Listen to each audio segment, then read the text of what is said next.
ये महान कलाकारों के कुछ उदाहरण हैं जिन्होंने अकेला रहना चुना ताकि वे बाहरी शोर से बच सके जो उन्हें उनके वास्तविक स्वरूप से दूर ले जाता था।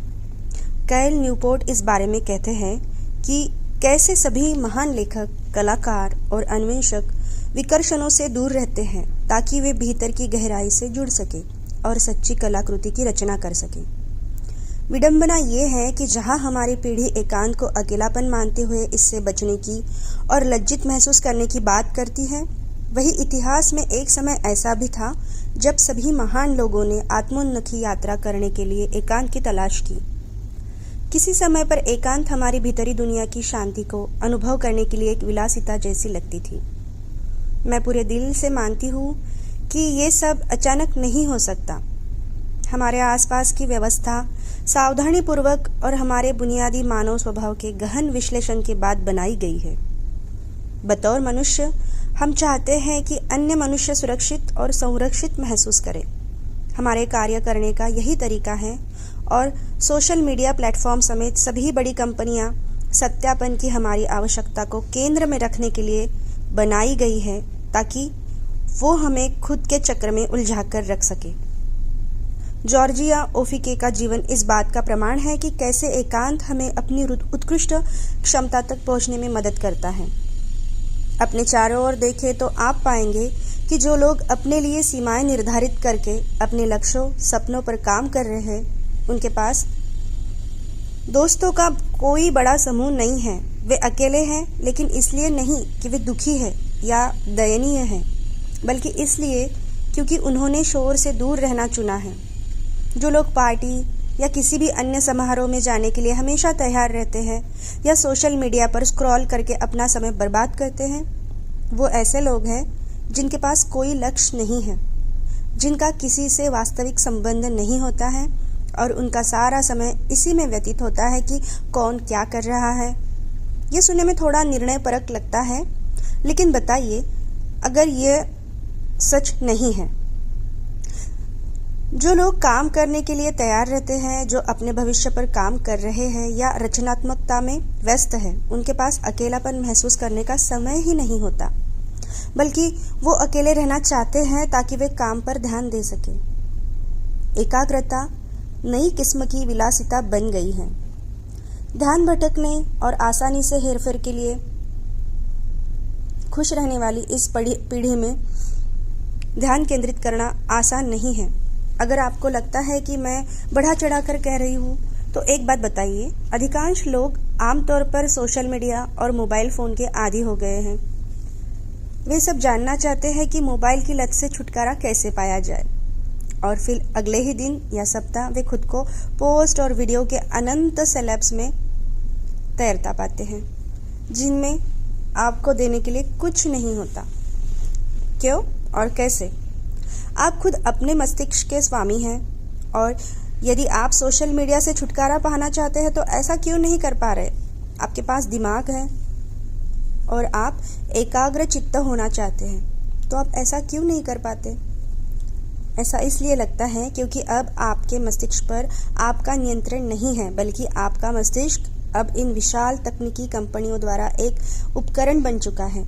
मुझे यह देखकर हैरानी होती है कि लोग YouTube पर उत्पादक कैसे बने जैसे विषय पर सामग्री खोजते हैं या किताबें पढ़ते हैं। आप सोच रहे होंगे, रेणुका, इस बात का एकांत के अभ्यास से क्या संबंध है? एक बात बता दूं, यदि आप दूसरों के बनाए नियमों का पालन करते रहेंगे और ऐसे लोगों से मार्गदर्शन लेंगे जो आपके बारे में कुछ भी नहीं जानते, तो आप जीवन में कभी कुछ हासिल नहीं कर सकते। आपका असल मार्गदर्शक आप स्वयं हैं। आपका दिल जानता है क्या करना है और आपका दिमाग ये जानने में सक्षम है कि उसे कैसे करना है। लेकिन अगर आप दिमाग को दूसरों के विचारों और मतों से भरते रहेंगे, तो आप अंततः उन्हीं के जैसे बन जाएंगे और वैसा ही सोचेंगे।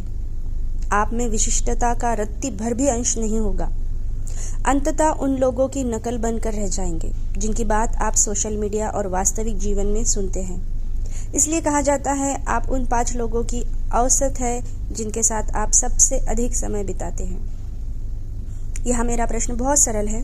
यदि आप उन 5 लोगों की औसत है जिनके साथ आप सबसे अधिक समय बिताते हैं, तो स्वयं के साथ यदि बिल्कुल समय नहीं बिताते तो आप स्वयं की औसत कैसे बन पाएंगे? यदि आप उस व्यक्ति जैसे बन गए जिसके साथ आप सबसे अधिक समय बिताते हैं, तो क्या इसका अर्थ ये है कि आप अपने वास्तविक स्वरूप से दूर जा रहे हैं क्योंकि आप अपने साथ समय नहीं बिताते? शायद जॉर्जिया ओकीफे जैसे कलाकार शुरू से इस बात को समझते थे। वे जानते थे कि विशुद्ध कला की रचना के लिए पहले उन्हें स्वयं के साथ रहना होगा, इसलिए उन्होंने एकांत को चुना। हम ये देख चुके हैं कि अकेलापन अभिशाप क्यों नहीं है और हमें ये मान लेने के लिए कैसे प्रेरित किया गया है। लेकिन आपको ये समझने की ज़रूरत है कि असल कला रचने का एकमात्र तरीका एकांत में ही है। निश्चित रूप से आप और मैं सब लोगों और चीज़ों को छोड़कर मैक्सिको नहीं जा सकते, लेकिन आप और मैं शायद अपने साथ थोड़ा समय तो अवश्य बिता सकते हैं ताकि हम अपने जैसा बन सकें। कम से कम हम अपने वास्तविक व्यक्तित्व के प्रतिबिंब को स्पर्श करते हुए अपने मन की विलासिता का अनुभव कर सकते हैं। आइए पहले जानें कि आप एकांत का अभ्यास कैसे करें और क्यों। फिर ये कि आप अपने साथ बिताए उस समय का सदुपयोग खुद को विकसित करने के लिए कैसे कर सकते हैं। पाचन, मंथन, पुनर्चालन। ये सवाल अजीब है, लेकिन ईमानदारी से बताइए, क्या आपके साथ कभी ऐसा हुआ है कि किसी ने आपका पसंदीदा भोजन परोसा हो और आपने अपनी शारीरिक क्षमता से अधिक खा लिया हो और फिर पेट इतना भर गया कि सांस लेना भी मुश्किल हो गया हो? अब ऐसे में अगर कोई आपसे 10 किलोमीटर पैदल चलने को कहे तो आप क्या कह पाएंगे? क्या आप चल पाएंगे? शायद नहीं। और मैं ये बात अनुभव से बोल रही हूँ। हमारे मस्तिष्क के साथ कुछ ऐसा ही होता है।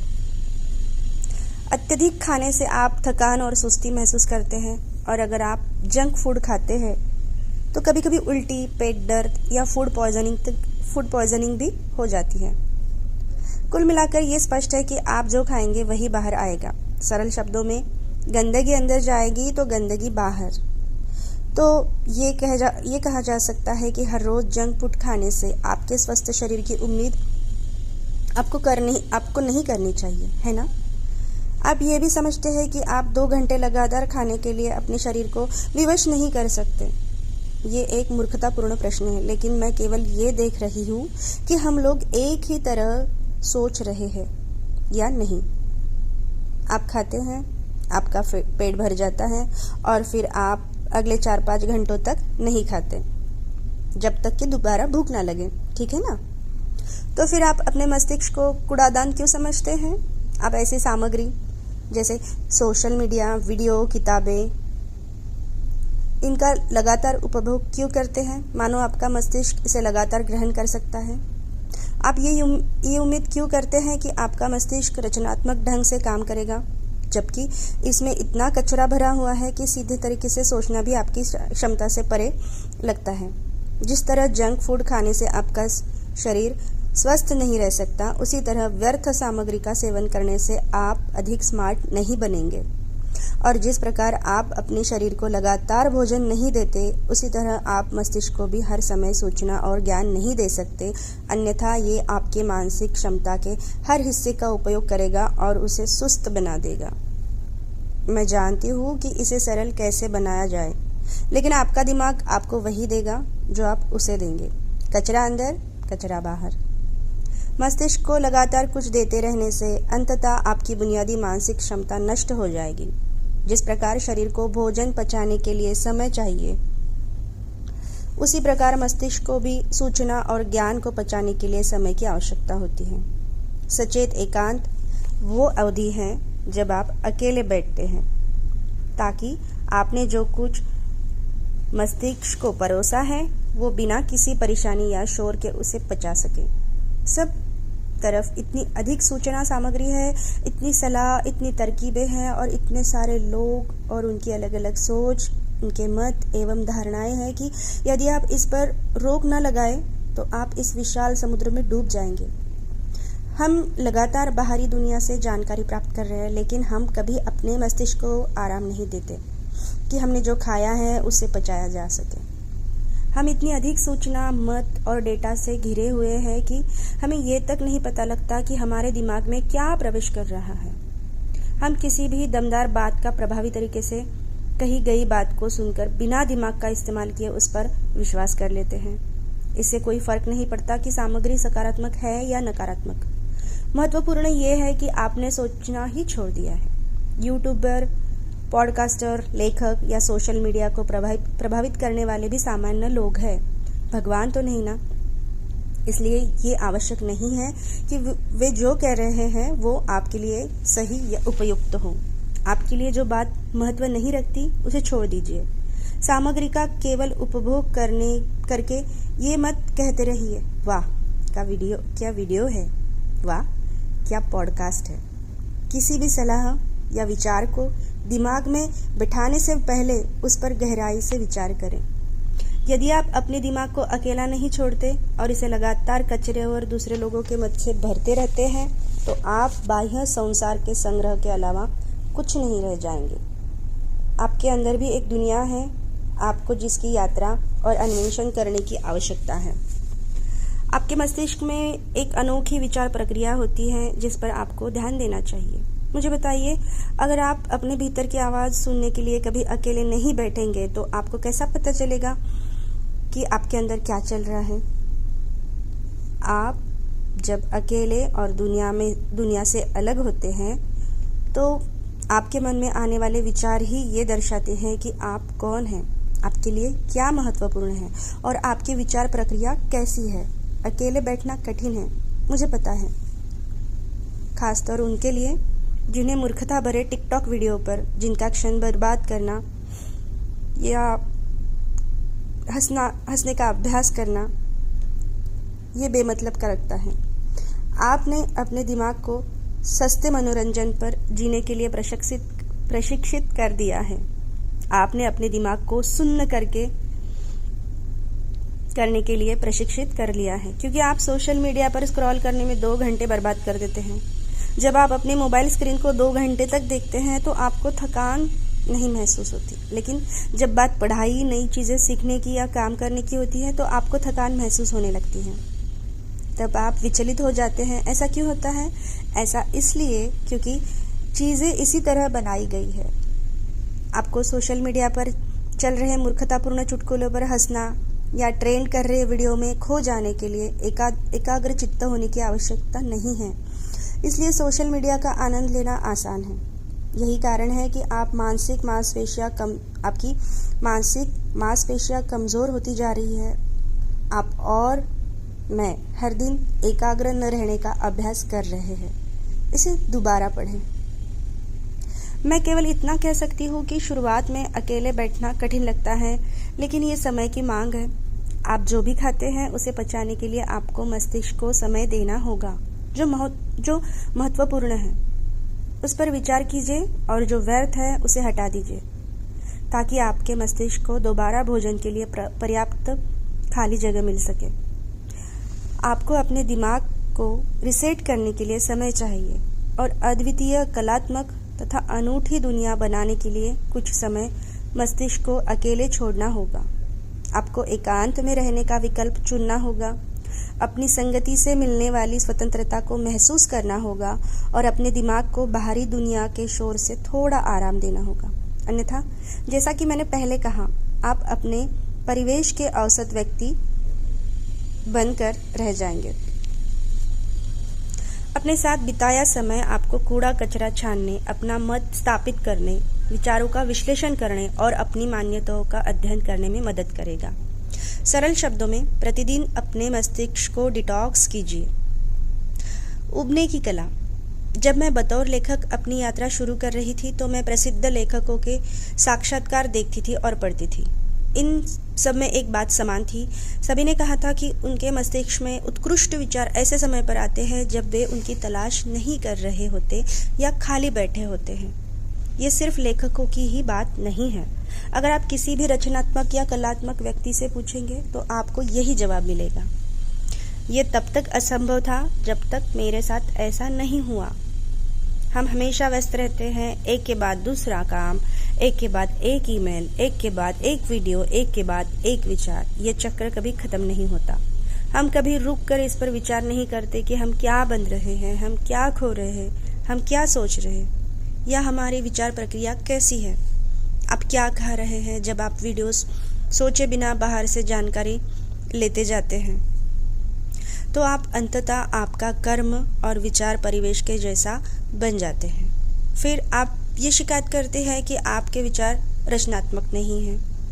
जब मैंने अधिक समय अकेले बिताना शुरू किया तो मेरे मस्तिष्क को आराम करने और तरोताज़ा होने के लिए समय मिला, और इस बीच मस्तिष्क में संग्रहित अनावश्यक सूचनाएं भी मिट गई। मेरा विश्वास कीजिए कि मुझे अप्रत्याशित क्षणों में इतने अच्छे विचार आने लगे, जबकि मैंने कभी सोचा भी नहीं था कि मेरे जैसे व्यक्ति के लिए ऐसा कर पाना संभव होगा।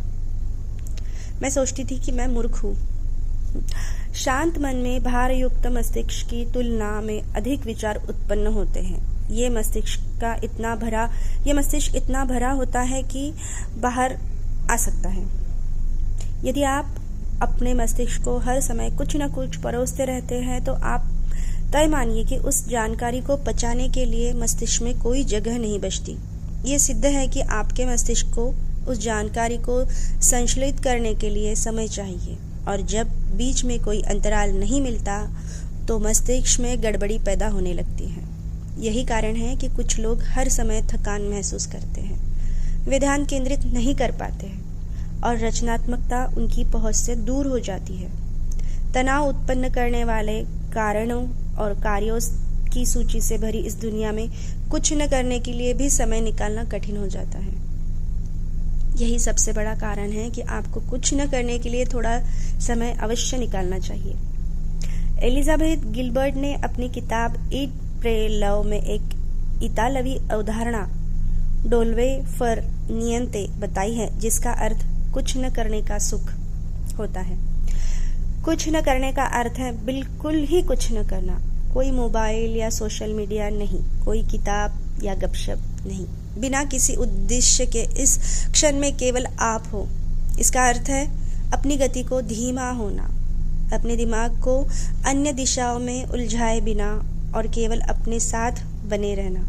कुछ न करने का सुख या निष्क्रिय रहने की कला कुछ मेरे जैसी है। हमारी दुनिया सस्ते मनोरंजन से भरी है। जैसे ही हम ऊब महसूस करते हैं, हम नेटफ्लिक्स चला लेते हैं या यूट्यूब पर लोगों को नाचते हुए या सोशल मीडिया पर अजीब हरकतें करते हुए देखने लगते हैं। कुल मिलाकर मनोरंजन हमारी उंगलियों पर है। जैसे हम किसी भी समय प्राप्त कर सकते हैं, लेकिन वो हमें धीरे धीरे कमज़ोर और सुन्न कर रहा है। हम व्यस्त शब्दों को सम्मान के तमगे के रूप में पहनते हैं। यदि हम कोई काम नहीं कर रहे हैं तो हम व्यक्तिगत विकास यात्रा पर जाने, उत्पादक होने, व्यवसाय शुरू करने, सीखने, बढ़ने, निर्माण आदि पर ध्यान केंद्रित कर रहे हैं। व्यस्त न रहना हमें डरावना लगता है। कुछ लोगों के लिए इसका अर्थ खुद से आमना सामना करना है, तो दूसरों के लिए इसका अर्थ है कि वे योग्य नहीं हैं। कुछ लोग परिपूर्ण और उपयोगी न होने के भाव को सहन नहीं कर पाते। हमारे पास यदि खाली समय होता है तो हमें ये सही नहीं लगता। हमने अपने दिमाग को चुप कराना या सुन्न कराना सिखा दिया है। हम प्रतिदिन या तो अकाल्पनिक आनंद या मनोरंजन अथवा कार्यों की बड़ी सी सूची स्वयं पर लाद देते हैं ताकि हम हमेशा व्यस्त रहें। लेकिन हमें ये एहसास नहीं है कि जानबूझकर निष्क्रिय रहना भी एक कला है। ऐसे दुनिया में जहां आनंद लेने के लिए आपके पास हजारों विकल्प है, ये जानना किसी कला से कम नहीं कि बिना कुछ किए भी पूर्ण रूप से संतुष्ट कैसे रहा जा सकता है।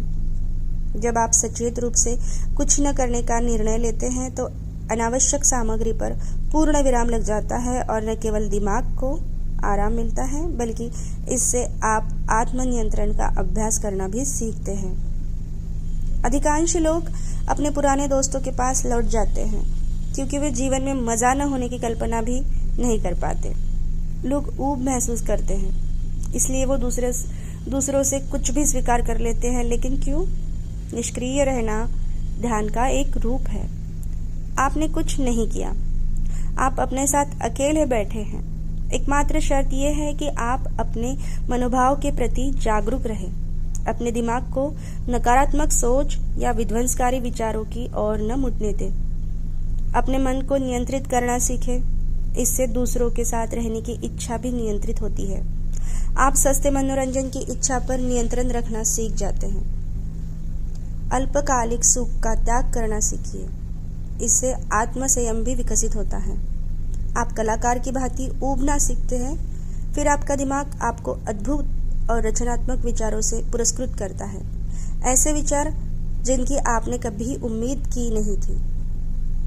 जब आप अपना सारा समय कुछ करने में बिता देते हैं और आपके मस्तिष्क को आपसे संवाद करने का अवसर नहीं मिलता, तो आप इस दुनिया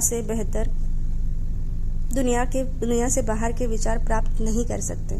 ऊबने की कला के अभ्यास के पहले ही दिन आपको रचनात्मक विचार नहीं आएंगे। पहला दिन आपको समय की बर्बादी जैसा लगेगा और शायद आप मुझे कोसेंगे। आपका दिमाग आपके साथ चालाकी करेगा, आपको याद दिलाएगा कि आप सही नहीं हैं, या उस समय आपके साथ कुछ बुरा हुआ था, और इससे पहले कि आपको पता चले ऊब का समय अत्यधिक विचारशीलता में बदल जाएगा। लेकिन यही वो क्षण है जब आपको कलाकार बनना सीखना है। जैसे जैसे आप कुछ न करने की कला का अभ्यास करते हैं, आपका दिमाग भीतर की अनूठी दुनिया में घूमने के लिए स्वतंत्र होता जाता है, जबकि आप पूरी तरह से, जी हाँ, पूर्ण रूप से जागरूक रहते हैं कि आपका दिमाग आपको कहाँ ले जा रहा है। जब आपको एहसास होता है कि आपका मन आपको कहीं और खींच रहा है, तो आप फिर से उसे नियंत्रित कर लेते हैं और शायद जानबूझकर किसी ऐसी चीज़ के बारे में सोचना शुरू कर देते हैं जो आपके दिमाग को आराम देती है। ये कला है, इसमें समय लगेगा, लेकिन ये न केवल आपको अधिक रचनात्मक बनाएंगी, बल्कि ये भी सिखाएंगी कि आप अपने मस्तिष्क का स्वामी कैसे बन सकते हैं, अपनी इच्छाओं को नियंत्रित कर सकते हैं, और पानी की तरह अधिक धैर्यवान और शांत कैसे बन सकते हैं। स्वयं से संबंध स्थापित कीजिए। ऐसी दुनिया में जहाँ हर कोई दूसरों में अपना घर तलाश रहा है, खुद से संबंध स्थापित करना सीखना एक कला है। आपको थोड़ा बुरा लग सकता है, लेकिन जीवन की एक सच्चाई ये है, यहाँ कुछ भी सदा के लिए नहीं रहता। आज आप जिससे प्यार करते हैं, या तो वो आपको छोड़ देंगे, या आपको उन्हें छोड़ना पड़ सकता है, या वो बदल जाएंगे। लोग 24 घंटे आपके साथ नहीं रह सकते। हमने एक ऐसी दुनिया बनाई है जहाँ सफलता पाने के लिए परिवार और दोस्तों से दूर जाना पड़ता है। नई नौकरी के लिए नए शहर या कॉलेज के लिए घर छोड़ना पड़ता है। जिंदगी और लोग बदल जाते हैं, हमारी प्राथमिकताएं बदल जाती हैं। ऐसी स्थिति में यदि आपने ये नहीं सीखा कि खुद से संबंध कैसे जोड़े, तो जब भी कोई आपको छोड़कर जाएगा, हर बार आपको अकेलापन महसूस होगा। आपको प्रियजनों के लिए हृदय के द्वार खुले रखने चाहिए, ताकि वे आपके पास आ सके और प्यार का एहसास करा सके। आपको उनकी संगीत का सुख लेना चाहिए जिनसे आप प्यार करते हैं, लेकिन आपको ये भी सीखना चाहिए कि अपनी संगीत का आनंद कैसे ले। मेरी एक दोस्त का पिछले 5 साल से किसी के साथ संबंध है। उसकी ज़िंदगी उसके पुरुष मित्र के इर्द गिर्द घूमती है। फिर उसके दोस्त को किसी अन्य शहर में जाना पड़ा, जो लगभग 12 घंटे की दूरी पर है। उसने मुझे फ़ोन किया और कहा, मुझे पता नहीं लग रहा कि उसके बिना क्या करूं। मेरा जीवन उसके इर्द गिर्द घूमता है, और अब जब वो दूर चला गया है तो मुझे बहुत खालीपन महसूस होता है। यहाँ मैं आपसे वही बात कहूँगी जो मैंने उससे कही थी। अपने जीवन को एक निजी छोटा सा बगीचा बना ले, जिसमें सभी प्रकार के फूल हो, जैसे कि लोग, अभिरुचि और कुछ शौक, ताकि आपके पास प्यार करने और प्यार पाने के लिए हमेशा कोई हो। ऐसे दोस्त बनाएं जिनसे आप प्यार करते हो, अपने शौक का मज़ा लें और अपने पालतू जानवरों से प्यार करें। ऐसी चीज़ें बनाइए और चारों ओर ऐसे रिश्ते विकसित कीजिए जो आपको उत्साहित करें, ताकि प्यार हर रूप में हमेशा आपके आसपास मौजूद रहे। इस तरह जीवन रंगीन हो जाएगा। दूसरों के साथ रहने की आवश्यकता को महसूस किए बिना अपने आप से जुड़ना सीखिए। जहाँ ज़रूरत होती है वहाँ समझौता होता है। आवश्यकता कम होगी तो कम समझौता होगा। यदि आप खुद से संतुष्ट हैं तो दूसरों के साथ समय बिताना किसी विवशता या हताश के कारण नहीं, बल्कि एक दूसरे के प्रति स्नेह और देखभाल की भावना पर आधारित सच्चे संबंध के चलते संभव लगेगा। आप ये चयन करने में सक्षम हो जाएंगे कि आप किसके साथ रहना चाहते हैं। आपको दूसरों की दया पर निर्भर रहने की ज़रूरत नहीं पड़ेगी। यदि आप सीखना चाहते हैं कि अपने जीवन को कैसे संतुष्ट रखें और ऐसा जीवन कैसे बनाएं जहां आपको खुद पर गर्व हो, तो आइए अपने एकांत काल को विकास काल की तरफ उपयोग करना सीखें। शुरू करें। एकांत काल को विकास काल में बदलिए। एक दिन मैं गार्डन्स प्लेस किताब पढ़ रही थी। मुझे उस किताब का एक उदाहरण बहुत पसंद आया। आप जो हैं वही है, चाहे आपको ये पसंद हो या ना हो, तो फिर इसे पसंद क्यों न किया जाए। मेरा मानना है कि ये उदाहरण हमारे जीवन के भी सभी क्षेत्रों का सत्य है। आप अकेले हैं, चाहे आपको ये बात पसंद हो या नहीं, तो इसे पसंद ही क्यों ना किया जाए। यदि आपको इस बात को पसंद करने का कारण नहीं मिल रहा तो कारण बनाना पड़ेगा। आपको ये उम्मीद नहीं करनी चाहिए कि जीवन आपको खुश, प्रफुल्लित और सफल होने का कारण देगा। यदि आपको कुछ चाहिए तो आपको उसे प्राप्त करना होगा।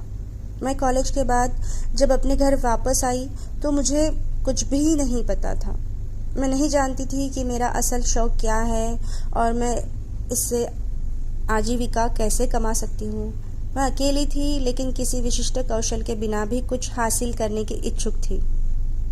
अपनी योग्यता को सिद्ध करने का मेरे सिर पर 24 घंटे सामाजिक दबाव रहता था और मेरे साथ बात करने वाला या ये पूछने वाला कोई भी नहीं था कि मैं कैसा महसूस कर रही हूँ।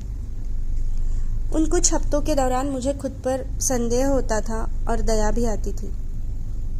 आज जब मैं ये किताब लिख रही हूँ तो यदि मैं पीछे मुड़कर देखती हूँ तो पाती हूँ कि एकमात्र व्यक्ति जिसकी कमी थी वो मैं ही थी, और ऐसा सिर्फ मेरे साथ ही नहीं, आपके साथ भी है। दूसरों का समर्थन करने की बात आती है तो हम उनके साथ खड़े हो जाते हैं। दूसरों को प्रोत्साहित करने की बात आती है तो हम टेड टॉक पर प्रसारित करने योग्य आदर्श भाषण दे सकते हैं। दूसरों को जीवन का सकारात्मक पक्ष दिखाने की बात आती है तो हम सब अंशकालीन प्रेरक वक्ता बन जाते हैं। परंतु जब खुद का समर्थन करने का समय आता है तो हम हर तरह का ज्ञान नहीं पीछे छोड़ देते और खुद को आत्मघात की अंधेरी सुरंग में धकेल देते हैं। आप में और मुझ में अपने पक्ष में खड़े होने का साहस क्यों नहीं है? किसी ने हमें सबसे पहले अपने दोस्त बनना क्यों नहीं सिखाया? खैर, कोई नहीं। तो आज मैं आपको बताती हूँ कि अपना दोस्त कैसे बना जाता है और आप एकांत को अपने विकास काल में किस तरह बदल सकते हैं। नया और अच्छा दोस्त बनाएं।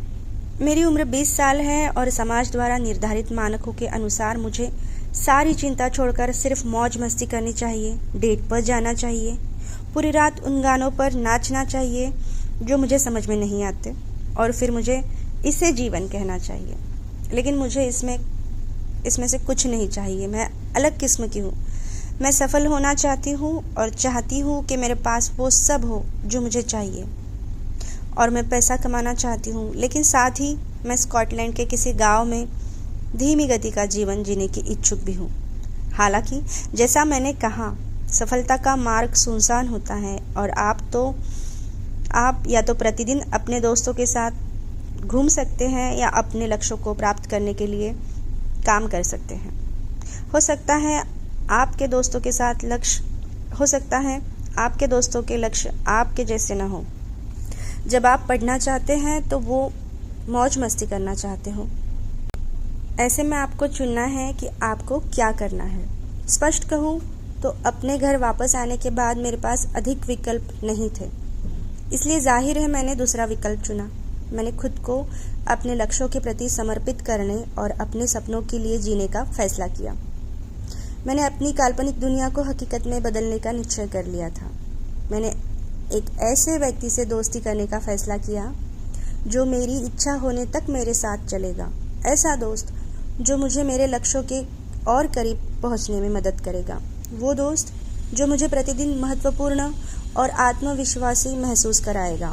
और वो दोस्त आज तक मेरे साथ चल रहा है। ये मित्रता कायम रखना कठिन तो है, लेकिन ये बहुत अच्छा प्रयास है। मैं आपसे कह रही हूँ कि आप भी मेरे दोस्त से दोस्ती कर लीजिए। आप वर्तमान की तुलना में 10 गुना अधिक खुश रहेंगे। क्या आप जानना चाहते हैं कि ये नया दोस्त कौन है? मैं आपसे अपने लक्ष्यों और सपनों, सफलताओं और उपलब्धियों के साथ दोस्ती करने के लिए कह रही हूँ। मैं आपसे अपने ही साथ नए रिश्ते की शुरुआत करने के लिए कह रही हूँ। मैं आपसे अपने एकांत को बहुत सफल व्यक्ति के नज़रिए से देखने और ये सोचने के लिए कह रही हूँ कि उन्हें अपने समय का उपयोग कैसे करना चाहिए। अगर आप इस बारे में सोचें तो ये न तो अकेलापन है और न ही एकांत। ये सही समय है। आप इसे कैसे देखते हैं, इससे तय होगा कि इस पर किस प्रकार का लेबल लगाना है, और वो लेबल आपकी मानसिकता पर निर्भर करता है। हाँ, मैं आपसे अपनी मानसिकता बदलने को कह रही हूँ। अकेलेपन के बारे में अपनी धारणा को बदलें। इसे अपनी भावी संस्करण के लेंस से देखें, जो बेहद सफल है और उम्मीद करता है कि आप समय का सदुपयोग खुद को विकसित करने, अपने सपनों पर काम करने, एक एक कदम करके सपनों की दुनिया के करीब जाने और सशक्त महसूस करने के लिए करेंगे।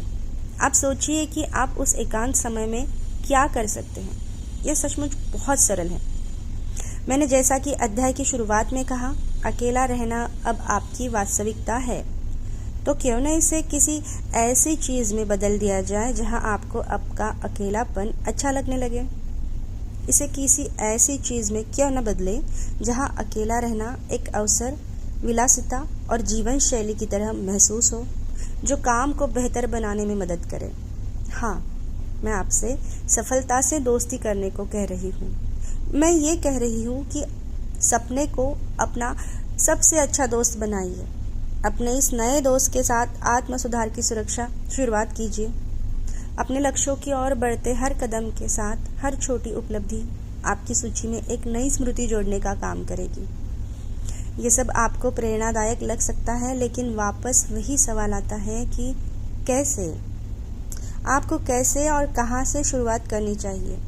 एक बार जब आप सफलता के साथ दोस्ती करने के लिए तैयार हो जाए, तो आइए पृष्ठ पलटे और इस नए दोस्त का ध्यान आकर्षित करने के लिए कुछ प्रयास करें। स्वप्निल जीवन की योजना बनाएं। यदि आपको ये नहीं पता कि आप कहाँ जाना चाहते हैं, तो आप वहाँ पहुँचेंगे कैसे? हर कोई सफल होना चाहता है। सब अपने सपनों की ज़िंदगी जीना चाहते हैं। सबको जीवन में कुछ बड़ा हासिल करना है। हर कोई ब्रह्मांड में सेंध लगाने का इच्छुक है। लेकिन अगर मैं आपसे पूछूं, या आप अपने आस-पास किसी से भी पूछें कि सफलता आपको कैसे दिखती है, तो आपके पास या तो कोई उत्तर नहीं होगा, या आप कहेंगे मैं बहुत सारा पैसा कमाना चाहता हूँ, अच्छे और आलीशान घर में रहना चाहता हूँ, अपने माता पिता और प्रियजनों को आरामदायक जीवन देना चाहता हूँ, दुनिया भर में यात्रा करना और खुश रहना चाहता हूँ। ये कितना हास्यास्पद है और साथ ही दुखद भी। यदि हम सभी एक दूसरे से अलग हैं, तो हमारा सपनों वाला जीवन एक सा कैसे हो सकता है? वो इसलिए क्योंकि हम जोकर हैं। ओह, अगर ये सुनकर आपको बुरा लगा तो मुझे खेद है, लेकिन मैं सच कहना चाहती थी। आपको और मुझे ये विश्वास दिलाया जाता है कि सफलता का मतलब है बड़ा सा घर, ढेर सारा पैसा, छुट्टियों की खूबसूरत तस्वीरें। चिंता ना करें, मैं उनमें से नहीं हूँ जो आपसे ये कहे कि पैसा कमाने का स्वप्न देखना गलत है।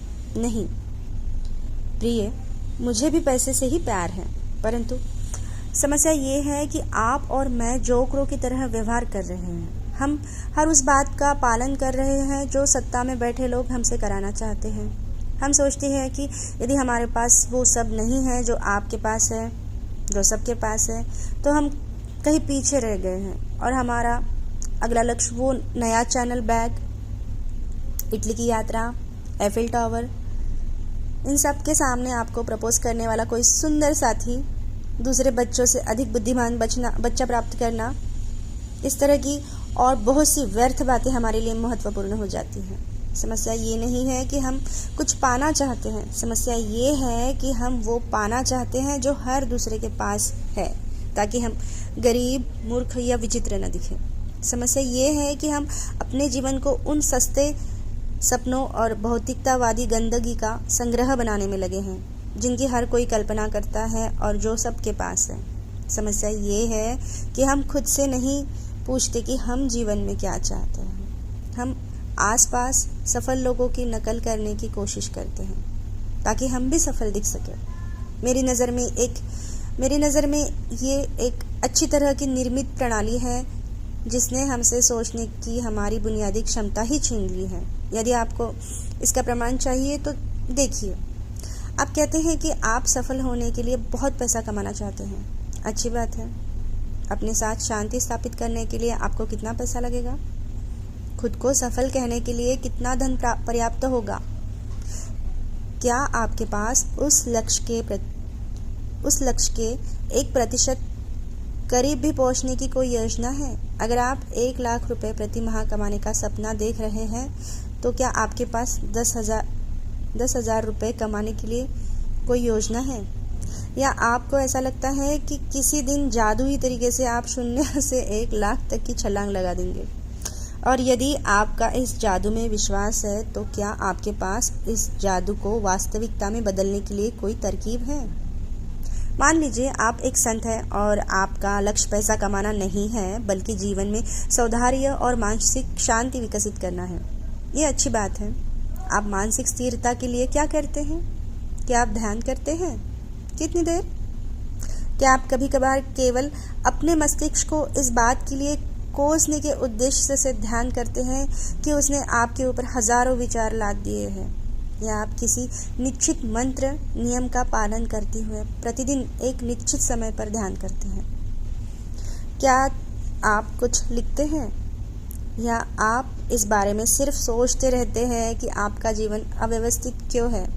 देखिए, मेरी मंशा ये नहीं है कि आपको मेरी बात बुरी लगे। मैं आपको वास्तविकता से परिचित करा रही हूँ। यदि आप सोचते हैं कि बिना ये जाने कि सफलता का अर्थ क्या है, केवल कल्पना करने और सफल होने की इच्छा रखने से आप सफल हो जाएंगे, तो आप एक बुलबुले में जी रहे हैं। यही कारण है कि आपको अकेले रहने की आवश्यकता है।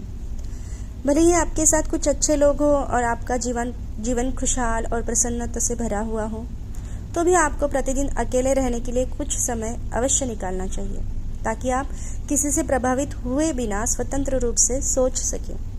याद है, मैंने पहले कहा था, जब भी आप अकेले होते हैं तो आपको केवल एक दिमाग, एक मत और एक दृष्टिकोण से निपटना होता है। क्योंकि आप कभी अकेले नहीं रहे, या कम से कम आपने कभी इसे मन से स्वीकार नहीं किया, इसलिए आप नहीं जानते कि आप चीज़ों के बारे में क्या सोचते हैं। दुनिया आप पर जो कुछ थोपती है, आप उसका अनुसरण कर लेते हैं और उसे स्वीकार करते जा रहे हैं। ये एक कारण है कि मैंने अधिक समय अकेले बिताना शुरू कर दिया। जब आप अकेले समय बिताते हैं तभी आपको पता चलता है कि आप भीतर से वास्तव में क्या चाहते हैं। जब आपकी आत्मा आपसे बात करती है तो वो बिना किसी लाग लपेट के बोलती है, तो आप समझ पाते हैं कि आपको वास्तव में क्या चाहिए। लोगों से मार्गदर्शन मांगते मांगते मैं थक चुकी थी। मैं उन लोगों में से थी जो कभी अपने बारे में निर्णय नहीं ले पाते। मुझे स्वयं अपनी राय पर इतना कम भरोसा था कि अगर मेरे सामने 2 विकल्प होते तो मैं अनंत काल उसमें से एक को चुन नहीं पाती। मुझे इसका अनुभव है। मैं हमेशा लोगों से पूछती रहती कि मेरे लिए क्या अच्छा है। जब मेरे सामने अनेक निर्णय लेने का विकल्प था और मैं उस समय अकेली थी, जब मुझे एहसास हुआ कि मैं दूसरों पर कितनी निर्भर थी, मुझे एहसास हुआ कि मुझे खुद पर भरोसा नहीं है कि मैं आत्मविश्वास के साथ कोई निर्णय ले सकूं। भीड़ का अनुसरण करने का एक मुख्य कारण ये है कि हम अपने निर्णयों और विकल्पों पर भरोसा नहीं करते। हम हर कदम पर डरते हैं, इसलिए भीड़ पर भरोसा करना हमें सुरक्षित महसूस कराता है।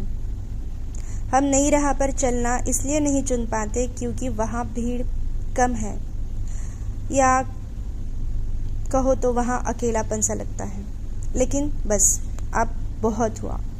क्या आप दूसरों की तरह बनने की इच्छा रखते हुए थक नहीं गए?